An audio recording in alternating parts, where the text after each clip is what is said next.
Si tratamos de definir fidelidad, vamos a encontrar que es algo absoluto. ¿Se es fiel o no se es fiel? Si le preguntamos a un hombre si él es fiel en su matrimonio, y contesta, bueno, la mayoría de las veces sí, la mayor parte del tiempo, pues inmediatamente estaríamos notando que hay una contradicción. Y la fidelidad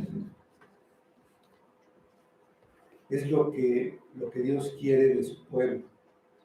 Le dice Pablo a Timoteo, busca hombres fieles, sobre todo los que van a servir, tienen que ser hombres fieles. Aquí en el pasaje tenemos un contraste entre un hombre fiel a Dios, fiel en todo, el Cana, que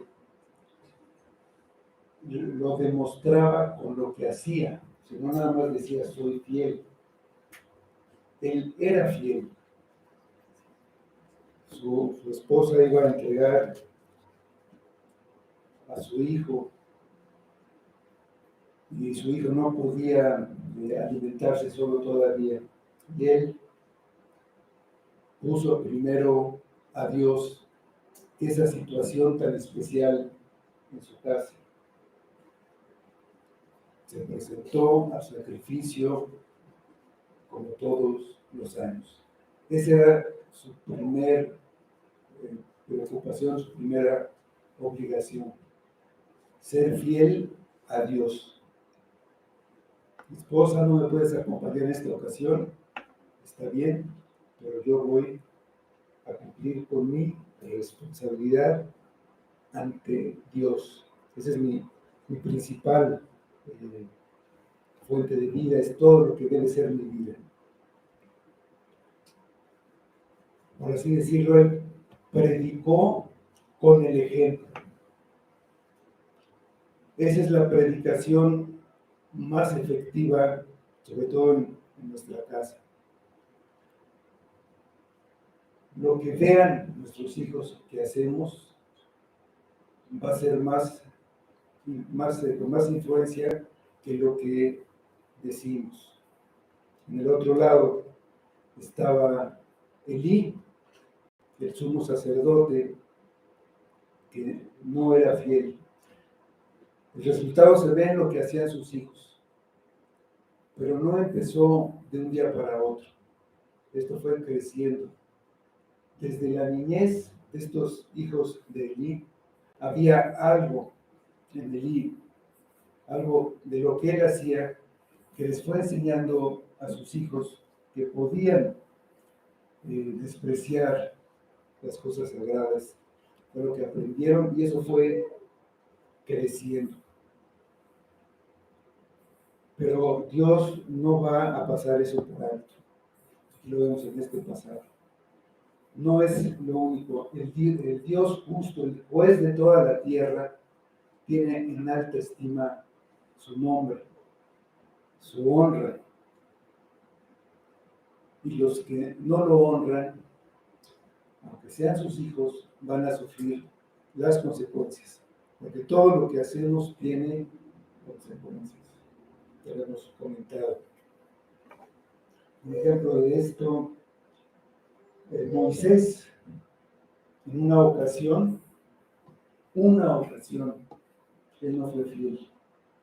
Golpeó la roca que no debía golpear y se dio la gloria a sí mismo. Dios obviamente no le quitó la salvación por eso, pero tuvo una consecuencia. No entrarás en la tierra prometida. Otra ilustración, también muy notable, David.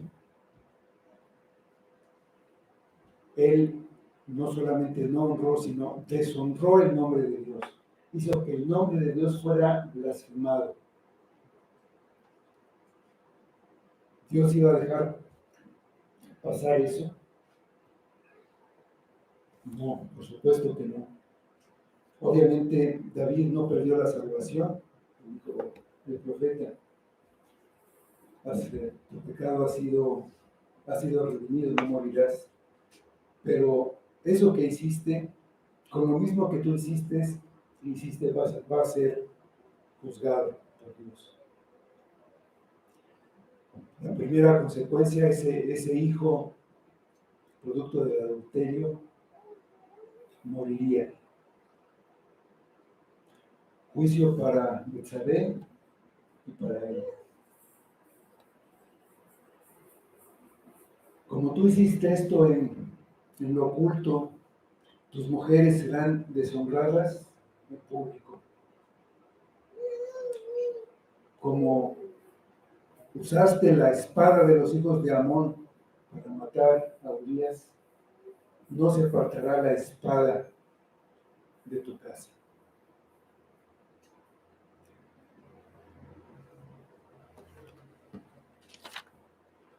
Todo lo que hacemos, lo cosechamos. Lo que decimos, podemos decir realmente que somos fieles. ¿A quién? Sí, podemos ser fieles a nuestro trabajo, a muchas cosas, pero al que debemos ser fieles es a Dios.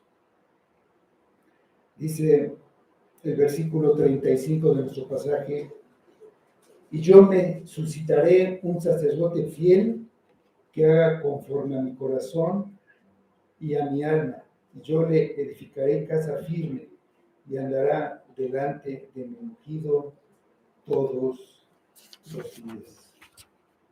Vamos a orar. Señor, te damos gracias porque tú eres un Dios fiel. Aunque nosotros seamos infieles, tú permaneces fiel. Porque no malentendamos esto, tú eres fiel a tu palabra, a tus promesas, a tus amenazas, a todo lo que has dicho. No quiere decir que vas a ser condescendiente con nosotros y vas a tolerar nuestra infidelidad o el pecado en nuestra vida. Ayúdanos, Señor, tú sabes nuestra debilidad y que así somos, y te pedimos que obres en nosotros, que nos des esa fortaleza que no tenemos, nos ayudes y nos guardes. Todo lo pedimos que sea para tu gloria, en el nombre de tu Hijo Jesús. Amén. Los hijos del sacerdote Elí eran hombres impíos y no conocían a Jehová. Empezaron a tomar para ellos las ofrendas que eran para Dios y terminaron cometiendo inmoralidad con las mujeres que servían en el tabernáculo. Solo entonces su padre los reprendió, advirtiéndoles que pecar directamente contra Dios era algo grave. Nadie podría abogar por ellos. Pero ellos no oyeron la voz de su padre, porque Dios ya había decidido juzgarlos con la muerte. A estos sacerdotes que habían sido infieles con su investidura. Pero Dios habló, dice en el versículo 27. Y vino un varón de Dios a Elí y le dijo: así ha dicho Jehová, no me manifesté yo claramente en la casa de tu padre cuando estaban en Egipto, en casa de Faraón. Los pecados que se detallan en los versículos anteriores son de los hijos de Elí. Sin embargo, vemos aquí que él recibe un mensaje profético. Es un mensaje que dibuja el destino del sumo sacerdote Elí y de su casa. Es decir, de toda su descendencia. Dios había hecho un pacto con su familia para darle el sacerdocio a esa familia por la fidelidad de uno de sus antepasados que honró a Dios con su celo por la santidad. Números 25, 12 y 13. ¿Sí? Por tanto, diles, he aquí, yo establezco mi pacto de paz con él, y tendrá él y su descendencia después de él el pacto del sacerdocio perpetuo, por cuanto tuvo celo por su Dios e hizo expiación por los hijos de Israel. Sobre esa familia de la que venía Elí.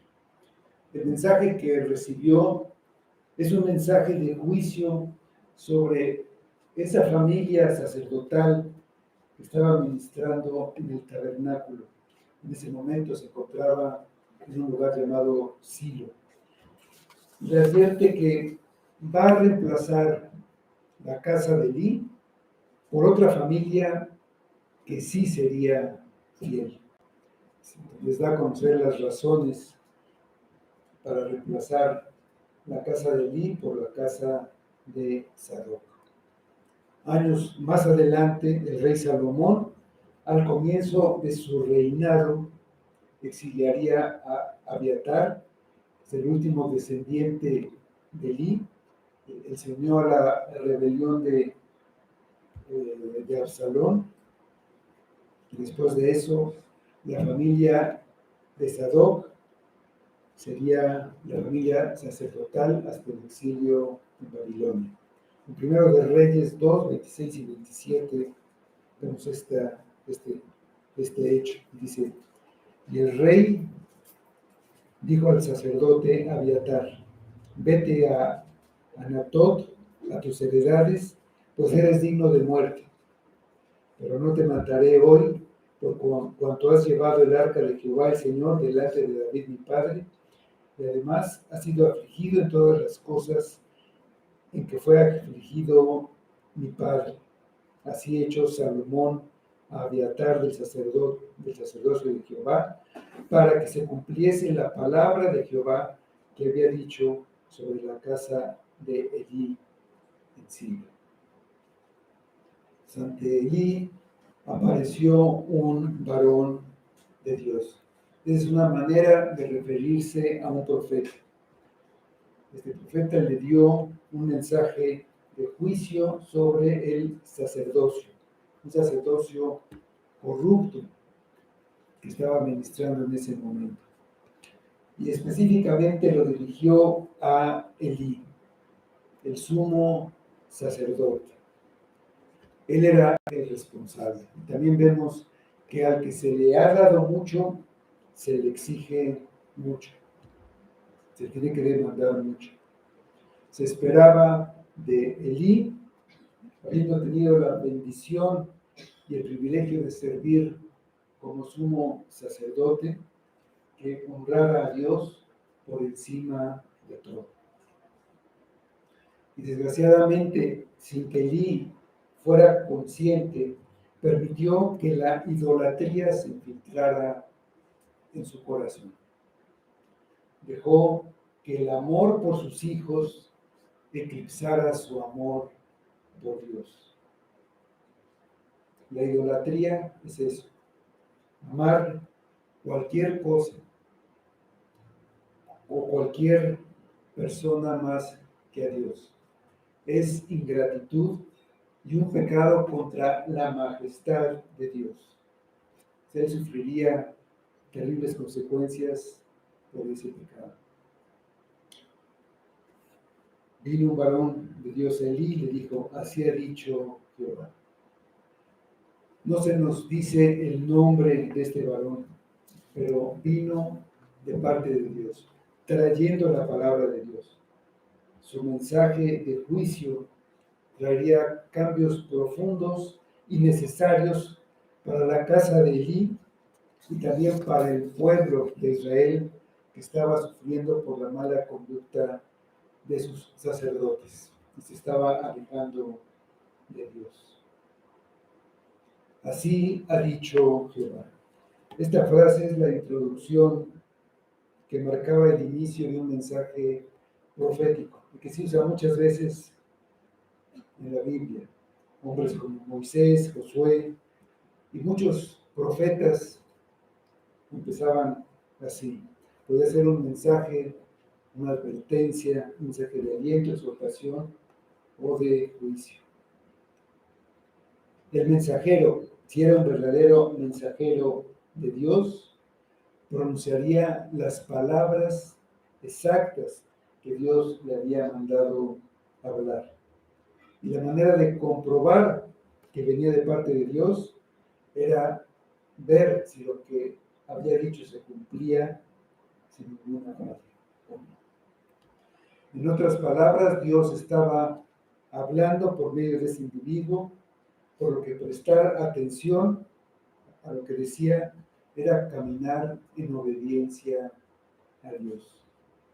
En un sentido real y verdadero, esa Biblia que tenemos en nuestras manos, enfrente de nosotros, es un enorme, así dice el Señor.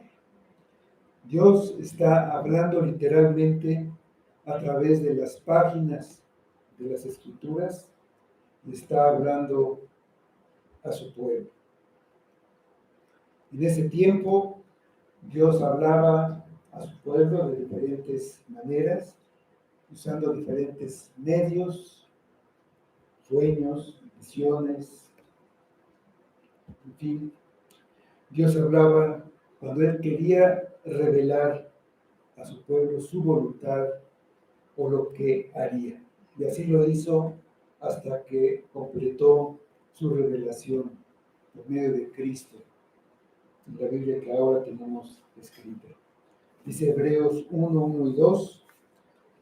Dios, habiendo hablado muchas veces y de muchas maneras en otro tiempo a los padres por los profetas, en estos postreros días nos ha hablado por el Hijo, a quien constituyó heredero de todo y por quien asimismo hizo el universo.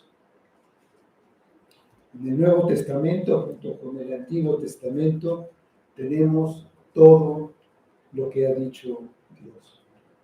Todo viene de Dios y todo quedó por escrito.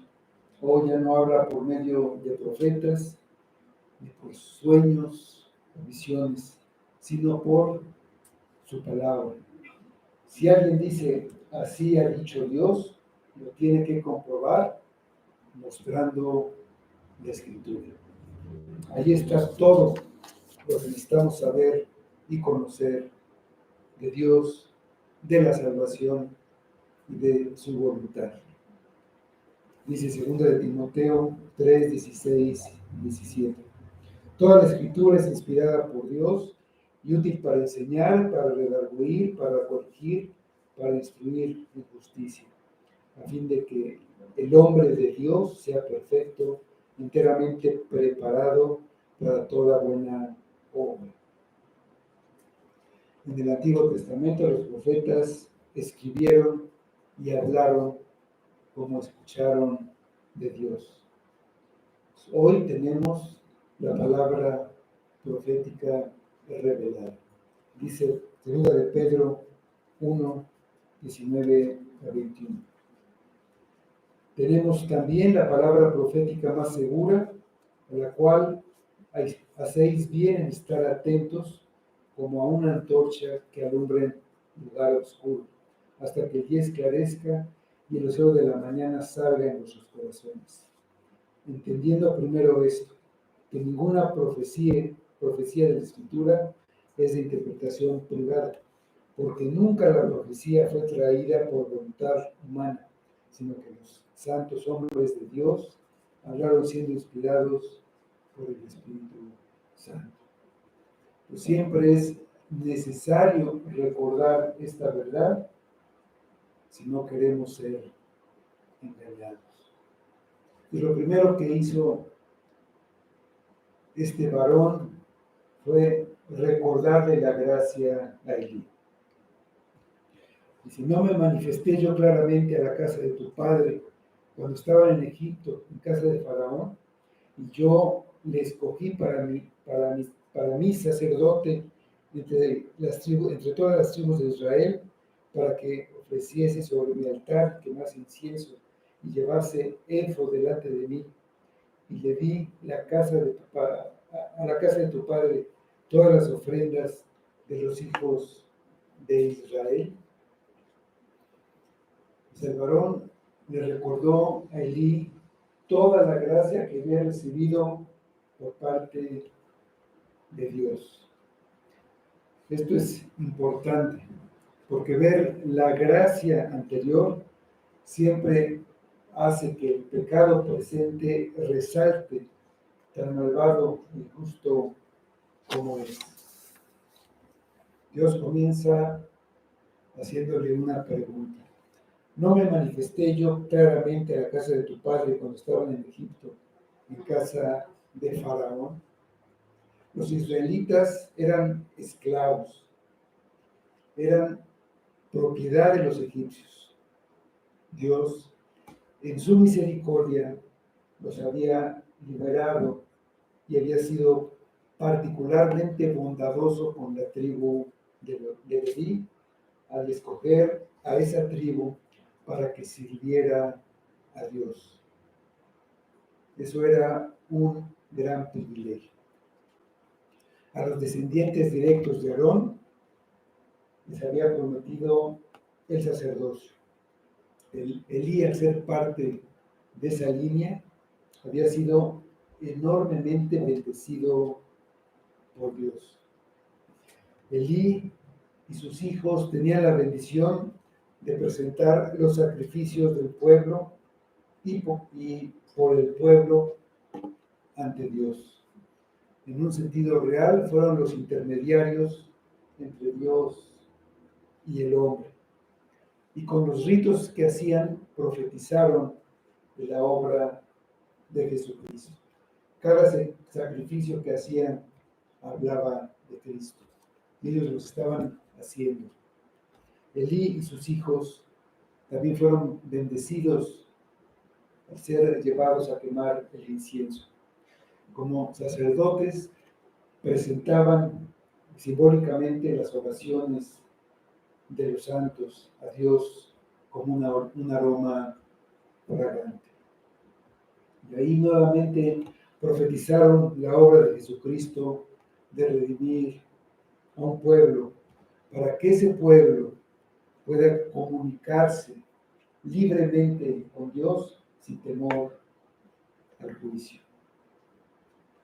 Al llevar el efod, Elí y sus hijos fueron bendecidos. Ese efod tenía el Urim y Tumim adheridos, era como unas corazas que tenía 12 piedras. Cada piedra representaba a una de las tribus de Israel. Estaba grabado en cada piedra el nombre de esa tribu. Y como sacerdotes debían amar a ese pueblo, llevar a ese pueblo ahí cerca de su corazón, sobre sus hombros, como buenos pastores. Esa obra señalaba también de una manera profética el cuidado y amor de Dios por su pueblo. También recibieron las ofrendas de los hijos de Israel para su sostenimiento. Dios les había permitido la extraordinaria misericordia y gracia de comer de sus sacrificios. Además, Dios había provisto con gracia para todas sus necesidades. Todas estas cosas les recordaban constantemente la bondad de Dios hacia ellos. Pero ellos no conocían a Dios. Por eso pudieron pecar contra un Dios tan grande. Olvidaron sus misericordias pasadas y pecaron contra Él, mostrando su maldad y su ingratitud. Todos nosotros hemos recibido incontables bendiciones y privilegios de parte de Dios. Demasiadas. Y dice 1 de Pedro 2, 9 y 10. Mas vosotros sois linaje escogido, real sacerdocio, nación santa, pueblo adquirido por Dios, para que anunciéis las virtudes de aquel que os llamó de las tinieblas a su luz admirable. Vosotros, que en otro tiempo no erais pueblo, pero que ahora sois pueblo de Dios, que en otro tiempo no habíais alcanzado misericordia, pero ahora habéis alcanzado misericordia. Cuando olvidamos lo que Dios ha hecho por nosotros, es cuando pecamos miserablemente. El varón acusó a Elí de su maldad. Versículo 29. ¿Por qué habéis hollado mis sacrificios y mis ofrendas que yo mandé ofrecer en el tabernáculo? Y has honrado a tus hijos más que a mí, engordándoos de lo principal de todas las ofrendas de mi pueblo Israel. El varón le hizo a Elí una pregunta directa. A través de sus decisiones había honrado a sus hijos más que a Dios. A pesar de la provisión que Dios daba a los sacerdotes, Elí había cerrado los ojos ante la maldad de sus hijos. Por lo tanto, él como sumo sacerdote era responsable, como padre era responsable de la maldad que se estaba cometiendo. No se puede olvidar que cada uno es responsable de sus actos. Nadie puede actuar independientemente de lo que Dios demanda. Dios demanda de cada creyente, de cada ser humano. No importa de qué familia o de qué tribu ni de qué nación venga. No importa que sea judío o gentil. Las promesas de Dios no pueden usarse para respaldar acciones pecaminosas.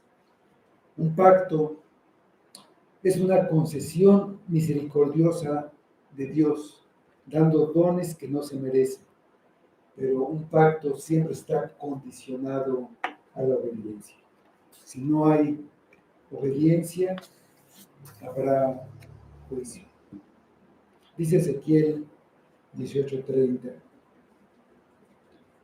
Por tanto, yo juzgaré a cada uno según sus caminos, oh casa de Israel, dice el Señor. Convertíos y apartaos de todas vuestras transgresiones, y no será la iniquidad causa de ruina. Es verdad que Elí había intervenido hablando con sus hijos cuando sus pecados se habían vuelto cada vez más escandalosos. Sin embargo, no hizo lo suficiente para contener a sus hijos. Como sumo sacerdote, él debió de haberlos quitado años antes. Si no hubieran sido sus hijos, quizá los hubiera corregido. Quizá a Samuel lo trató de una manera más estricta, pero estos eran sus hijos. Había escogido a sus hijos antes de hacer lo correcto por la causa de Dios y de su pueblo. Para Elí, los lazos de sangre fueron más importantes que la fidelidad a Dios y su fidelidad al pueblo de Dios. No podemos honrar a nuestros hijos más que a Dios. Los lazos familiares no pueden ser más importantes que la fidelidad a Dios. Dios acusó a Elí de engordar con los sacrificios del pueblo. Elí sabía muy bien lo que estaban haciendo sus hijos. Sin embargo, participó al comer de lo que estaban robando a la gente. Elí era un hombre con sobrepeso. Literalmente engordó con lo que pertenecía a Dios y no debía tocar. Es verdad que guardamos el gran mandamiento, amamos a Dios más que a nada, que a nadie. ¿Dónde queda Dios cuando se trata de nuestra familia? Lo que saca a la luz el lugar que le damos a Dios son las decisiones que tomamos en nuestro hogar. Y muchas veces nos tomamos libertades que son una manera de enseñar a nuestros hijos qué es lo más importante. Elí estaba más preocupado por incomodar o por quitar algo a sus hijos que en agradar a Dios. La profecía contra Elí resalta que puedes terminar cometiendo un pecado grave si colocas la aprobación de los demás, incluyendo la aprobación de tu familia, por encima de lo correcto. Es fácil practicar la compasión que nunca quiere ofender a nadie, que iguala a ser complaciente con el amor, y por lo tanto ignora la ley de Dios y esencialmente desprecia su santidad. No buscamos el honor de Dios cuando protegemos los sentimientos humanos. Entonces viene el juicio. Es el versículo 30 hasta el 34. Por tanto, Jehová, el Dios de Israel, dice: Yo había dicho que tu casa y la casa de tu padre andarían delante de mí perpetuamente. Mas ahora, ha dicho Jehová, nunca yo tal haga, porque yo honraré a los que me honran, y los que me desprecian serán tenidos en poco. He aquí vienen días en que cortaré tu brazo y el brazo de la casa de tu padre, de modo que no haya anciano en tu casa. Verás tu casa humillada, mientras Dios colma de bienes a Israel, y en ningún tiempo habrá anciano en tu casa. El varón de los tuyos que yo no corte de mi altar será para consumir tus ojos y llenar tu alma de dolor, y todos los nacidos en tu casa morirán en la edad viril. Y te será por señal esto que acontecerá a tus dos hijos, Ofni y Finis. Ambos morirán en un mismo día. La palabra de Dios anuncia un juicio sobre el pecado. Dejar al descubierto el pecado protege al pueblo de Dios de ser vencido por su maldad.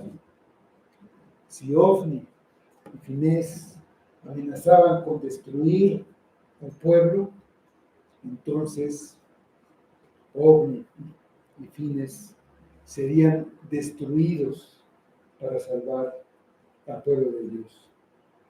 Venía la severidad del juicio de Dios sobre estos hombres para que el amor de Dios se pudiera derramar sobre su pueblo. Dios estaba salvando sus ovejas de hombres malvados. Dios es misericordioso y protege a los suyos. Él siempre preservó a su pueblo, desechando a los malos dirigentes, fueran sacerdotes o reyes.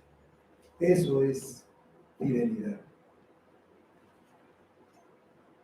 De la misma manera va a preservar a la iglesia. Cristo murió para salvar a su pueblo y Dios va a guardar a ese pueblo por toda la eternidad. La obra de Cristo está segura en las manos del Padre. Nadie la puede arrebatar de su mano.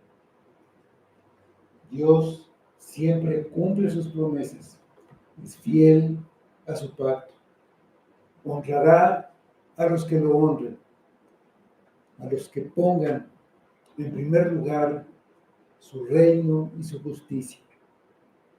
El contraste aquí no es entre bendición y maldición, sino entre honrar a Dios y ser tenido en poco. Dios honra a los que lo honran. Honrar a Dios es darle el lugar que le corresponde, no importa lo que piensen o hagan los demás. En Josué 24:15 leemos: y si os parece, y si mal os parece servir a Jehová, escogeos hoy a quién sirváis, si a los dioses a quienes sirvieron vuestros padres cuando estuvieron al otro lado del río, o a los dioses de los amorreos en cuya tierra habitáis. Pero yo y mi casa serviremos a Jehová.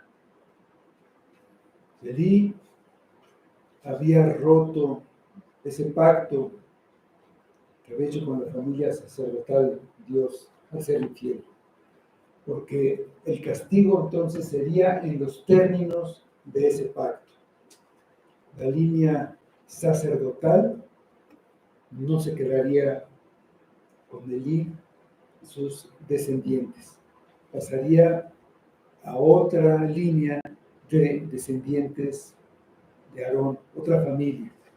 Dios no quitó el sacerdocio de la línea de Aarón, pero lo quitó de la descendencia de Elí. Dice: cortaré tu brazo. Eso significa que Elí iba a perder su fuerza y su poder. El profeta le anunció que se acercaba el día del juicio, cuando Dios destruiría completamente a Elí y a su casa. Todos morirían jóvenes, no habría anciano en la casa de Elí. Solo uno de los descendientes de Elí no sería cortado del altar. Ese hombre viviría solamente para llorar y sufrir. Dios reveló que los descendientes de Elí morirían a espada. Y así sucedió. En 1 Samuel 22, 17 a 22, dice: entonces dijo el rey a la gente de su guardia que estaba alrededor de él: volveos y matad a los sacerdotes de Jehová, porque también la mano de ellos está con David, pues sabiendo ellos que huía, no me lo descubrieron. Pero los siervos del rey no quisieron extender sus manos para matar a los sacerdotes de Jehová. Entonces dijo el rey a Doeg: vuelve tú y arremete contra los sacerdotes. Y se volvió Doeg el edomita y acometió a los sacerdotes y mató en aquel día a 85 varones que vestían efod de lino. Y a Nob, ciudad de los sacerdotes, hirió a filo de espada, así a hombres como mujeres, niños hasta los de pecho, bueyes, asnos y ovejas. Todo lo hirió a filo de espada. Pero uno de los hijos de Ahimelech, hijo de Ahitob, que se llamaba Abiatar, escapó y huyó tras David. Y Abiatar dio aviso a David de cómo Saúl había dado muerte a los sacerdotes de Jehová. Dijo David a Abiatar: yo sabía que estando allí aquel di a Doeg el edomita, él lo haría de hacer saber a Saúl: yo he castigado la muerte de todas las personas de la casa de tu padre. Como señal de que esta era una palabra segura, los dos hijos de Elí morirían el mismo día. No hay la fidelidad de Dios, dice en el versículo 35. Y yo me suscitaré un sacerdote fiel que haga conforme a mi corazón y a mi alma. Y yo le edificaré casa firme, le andaré delante de mi ungido todos los días. Pues Dios aquí promete un sacerdote fiel. De una manera inmediata se refiere a Sadoc, bajo el reinado de Salomón. Pues Sadoc andaría delante del ungido de Dios todos los días ante el rey Salomón. Si se podría entender de una manera esta profecía a corto plazo. Pero el cumplimiento profético perfecto todos los días habla de Dios levantando un sacerdote eterno. La casa firme apunta a que está hablando del pueblo de Cristo. Eso lo podemos ver en Hebreos 3:6.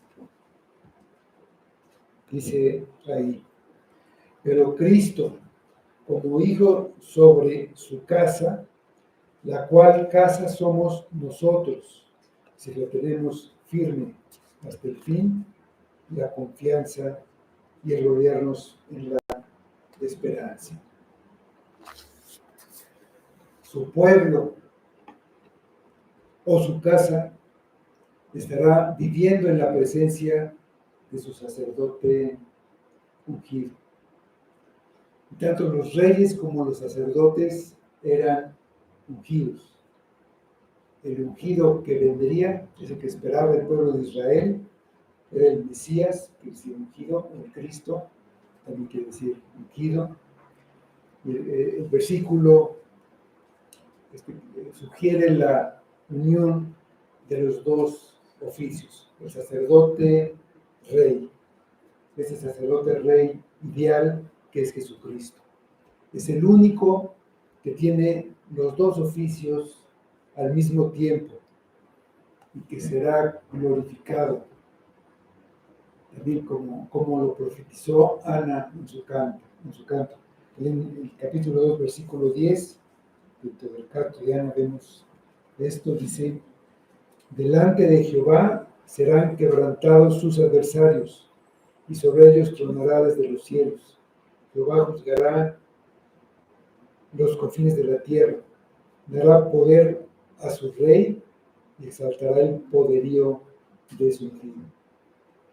En el Salmo 110 vemos la ratificación de los dos oficios cumplidos por Cristo. En el versículo 1, como rey, cuando dice: Jehová dijo a mi Señor, siéntate a mi diestra hasta que ponga a todos tus enemigos por estrado de tus pies. Y en el versículo 4, como sacerdote, juró Jehová y no se arrepentirá: tú eres sacerdote para siempre, según el orden de Melquisedec. Sadoc sí sería fiel y cumpliría su parte del pacto. Los que honran a Dios lo hacen porque Jesucristo los ha salvado. Y ellos caminarán ante Cristo para siempre. Aquí tenemos la promesa de la salvación eterna para aquellos que honran a Dios el Padre a través de Jesucristo, el Hijo, por el poder del Espíritu Santo. Más grande y más fiel que que Sadoc o que cualquier sacerdote, es nuestro Señor Jesucristo. Él es verdaderamente el sumo sacerdote que hará todo lo que está en la mente y en el corazón de Dios. Dice Juan 6:38, porque así dijo Cristo, porque he descendido del cielo no para hacer mi voluntad, sino la voluntad del que me envió. Tenemos un sacerdote que nos tiene en su corazón, que se interpone entre la ira de Dios y los hombres pecadores por medio de su sacrificio, que nos hace agradables a Dios, que ama plena y obedientemente al Padre y al pueblo de Dios, derramando su sangre. Ningún sacerdote terrenal puede hacer lo que Cristo ha hecho. Solo el sumo sacerdote perfecto puede salvarnos.